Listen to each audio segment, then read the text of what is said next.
मन को पता था कि मेरी राधिका मुझे छोड़ के नहीं जा सकती। हो देखो, मेरी राधिका अपने दिव्यम की आंखों के सामने खड़ी।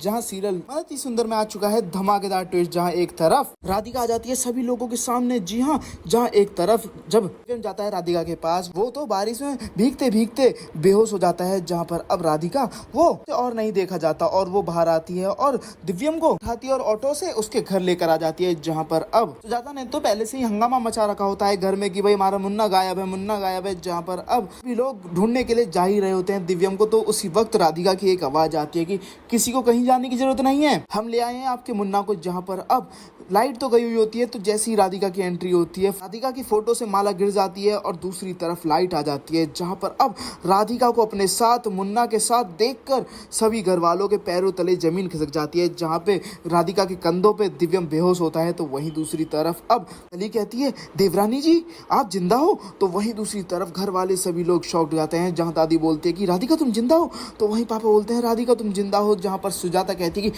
नहीं नहीं ऐसा नहीं हो सकता। जहां सुजाता को तो अपनी करनी याद आ जाती है और वो बोलती है नहीं नहीं ऐसा नहीं हो सकता, राधिका जिंदा नहीं हो सकती, पहले भी तो राधिका की एक हमशक्ल आई थी, हो सकता है ये भी हमशक्ल हो। तो वहीं दूसरी तरफ रागिनी कहती है कि हाँ हाँ ऐसे भी इस दुनिया में एक शक्ल के 7 लोग होते हैं। तो वहीं अब सुजाता कहती है कि पहले भी तो धक्का दिया था ना तुम्हें राधिका की हमशक्ल ने, तो ये राधिका नहीं हो सकती। तो उसी वक्त अब राधिका बोलती है कि नहीं हम राधिका नहीं है, हम अप्पू हैं। तो दोस्तों जहां पर अब दिव्यम होश में आने वाला है, तो दूसरी तरफ अब राधिका की सास पहुंच चुकी है सुजाता के घर पे, हंगामा मचा रही है और कह रही है राधिका का हाथ पकड़ के कि तू यहाँ पे इसके साथ गुलछर्रे उड़ा रही है, मैं कब से तेरे को ढूंढ रही हूँ। अब दिव्यम राधिका का हाथ पकड़ लेता और कहता है कि जब तक मैं इसके पति से बात नहीं कर लेता, मिल नहीं लेता, तब तक मैं अपनी राधिका को नहीं छोड़ने वाला। दोस्तों जहां पर अब राधिका का नकली पति आने वाला है, तो दोस्तों लड्डू और राधिका की फोटो दिव्यम के हाथ लग जाती है। जहां अब दिव्यम को पता चल गया है कि लड्डू उसी की बेटी है।